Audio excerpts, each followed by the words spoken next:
प्यारे बच्चों, बड़ी परेशानी होती है ना जब बेसिक स्ट्रेंथ का क्वेश्चन आ जाए। हर साल लगभग आ ही जाता है। और बेसिक स्ट्रेंथ का एक तरीका क्या है कि बेसिक स्ट्रेंथ हमेशा उल्टा सॉल्व होता है, लीस्ट से मोस्ट की तरफ। अब ये क्या तरीका है सुनो। जैसे क्वेश्चन दिया हुआ है the strongest base among the following, मैं तो आपको चारों का ऑर्डर बताता हूं कि बेसिक स्ट्रेंथ के लिए अगर लोन पेयर इन एरोमेटिसिटी है, एरोमेटिसिटी, ठीक है, लीस्ट बेसिक क्या नॉन बेसिक है, ये कोऑर्डिनेट हो ही नहीं सकता, बेसिक ही नहीं है। इनमें से कौन है जिसका लोन पेयर बेसिक में हो? मैंने लोन पेयर बना दिए, ये लो। तो देखो ये लोन पेयर जो है ये 6 पाई इलेक्ट्रॉन मतलब एरोमेटिसिटी में काउंट हो गया है, और बाकी ना ये काउंट हुआ बच्चों, ना ये ना ये। बेंजीन तो खुद ही एरोमेटिक है, NH2 क्या करेगा इसमें? तो ये जो लोन पेयर है ये लीस्ट बेसिक है, कभी कोऑर्डिनेट हो ही नहीं सकता। तो सबसे पीछे हमने रख दिया सेकेंड को। अब इसके बाद देखो कि चलो एरोमेटिसिटी में नहीं है, लेकिन कहीं ऐसा तो नहीं है रेजोनेंस स्टेबलाइज्ड है।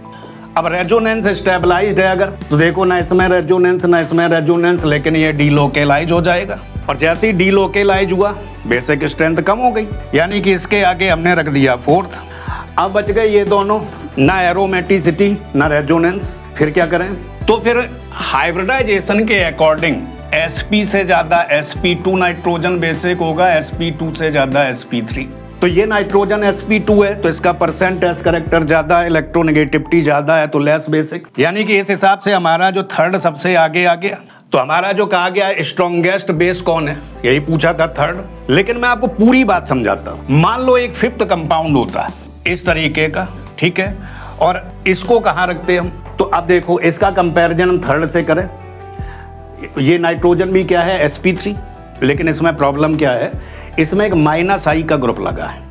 -I इलेक्ट्रॉन डेंसिटी खींचेगा तो क्या होगा, बेसिक स्ट्रेंथ कम करने लगेगा। और ये +I का है, सारे कार्बन, ये मोस्ट बेसिक। तो मतलब मैं अगर फिफ्थ भी दिया होता तो उसको यहाँ रखता। तो मैं यहाँ जोड़ देता हूँ कि -I और सबसे आगे +I।